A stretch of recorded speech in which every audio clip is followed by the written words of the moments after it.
Welcome everybody, and Happy New Year from America's 51st state. I'm Code for Broke, known as the grimy, limey, slimy, try-me, blimey, and I'm building a high fantasy ecosystem for an emergent gameplay RPG to take place in. The goal is to make a living, breathing, I would say perhaps sexually charged, fantasy world that features dynamic NPC interactions even without the player being there. A simulation you could sit and watch for a while, if you were so inclined, like a benevolent god or a goblin-attracted voyeur. Of course, I couldn't imagine anyone feeling that way about goblins myself. They're disgusting creatures, if you ask me. God, I hate them. But I had to introduce them to our ecosystem so that good men could be hardened by enduring their presence. Here you can see AI mobs named after my Patreon subscribers, giving them exactly what they deserve. But let's imagine for a second that you, the player, was some kind of sicko, and you actually wanted to play as a goblin, instead of a half-naked man with a rippling physique, like a normal person would.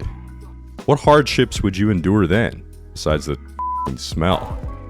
A few videos ago I asked you, the viewer, what animal you think goblins would interact with, to tame and keep as livestock. And while the content of this game is hardly a democracy, there were some ideas I was quite fond of. See, I like to have some of Earth's animals in my fantasy games. Sort of gives you a real-world scale to measure the strength and ferocity of the imaginary creatures against, and keep things from feeling too alien. That way, when you introduce a bizarre biome or an ethereal plane, you can really get some sense of contrast. Truly, there are beasts lurking here, in the Canadian wilderness, that I myself am intimately familiar with. Creatures that would no doubt feel kinship with goblins, if only we were able to enter their twisted minds. In order to introduce them to our ecosystem, we'll need some three-dimensional art. Luckily, I have a dedicated 3D artist living in my own home, in a personal suite I allow him to stay in. Just underneath of this bed, down these stairs.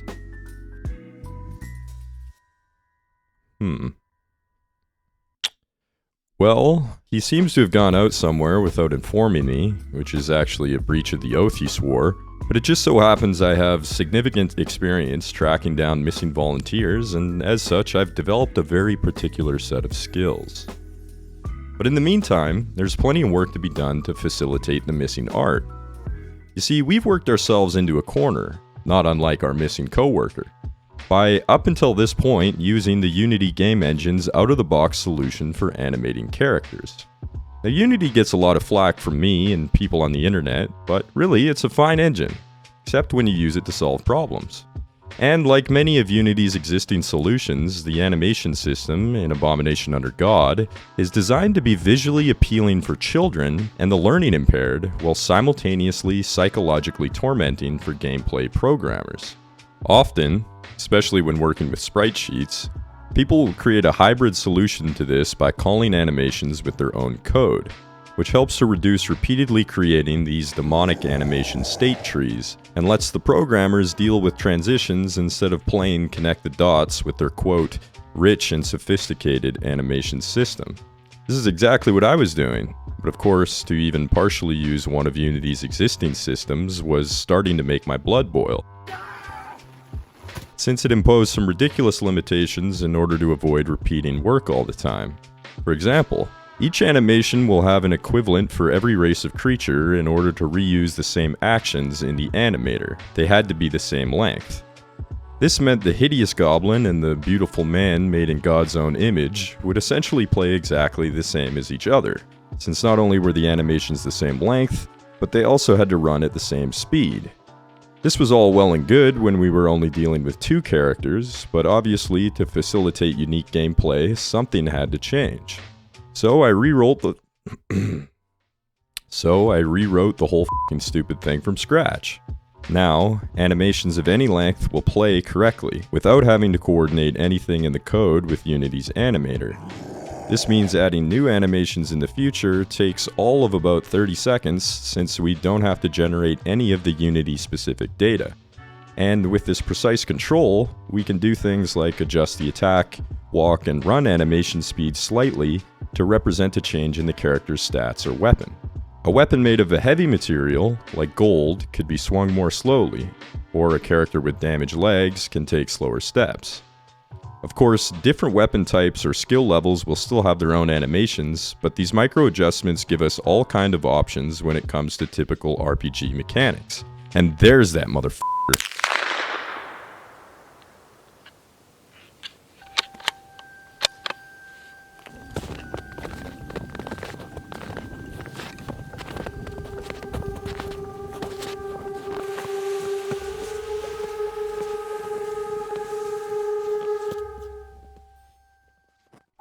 I was starting to worry I was going to have to ramble about animations this entire time. Don't worry folks, it's only a 22. Fresh from his relaxing vacation in the Canadian wilderness, he immediately got to work on our first type of wildlife, this goose. I made the player temporarily a goose himself and spawned all of our beautiful Patreon subscribers for a jaunt in the virtual woods.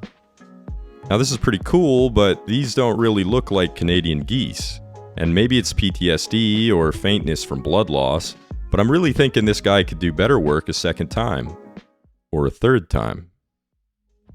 And he's got plenty of time to make revisions while I'm tracking down a veterinarian that doesn't ask questions anyways. Eventually, he did see it my way and he created this new goose. Then this walk animation. Attack animation 1. Attack animation 2. The eat animation. A flinch animation.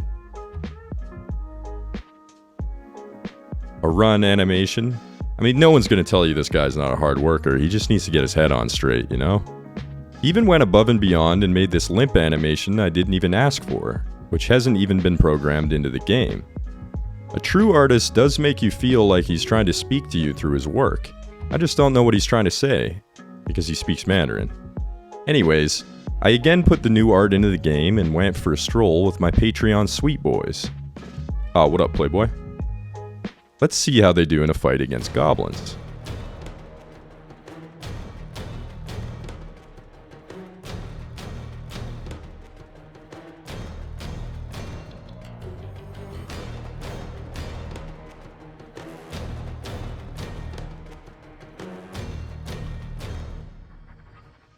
Hey, alright. But they're still behaving in the exact same way as any other character, which is not what we're after. Since their attack animations are quite a bit longer, they'll have a racially slow attack speed regardless of an individual goose's stats. On the AI side of things, we'll dial up their bravery to 11 and rip off the knob, because these little f***ing suckers are not afraid of anything. Finally, their behavior in the world needs to be modified to be more goose-like, or Goosian if you prefer. To do this, I introduced the concept of a party to non-player characters. Geese will wander around the map and take extended rests, eating and shitting all over everything and harassing anyone that gets close. They encounter another goose, they'll have a quick interaction and form a party with the strongest as their leader. The rest of the party will follow them around like it's their mom. The party gets a little too Project X. We can put a hard limit on the maximum size to avoid having every goose in the world eventually combined into a single giant biomass.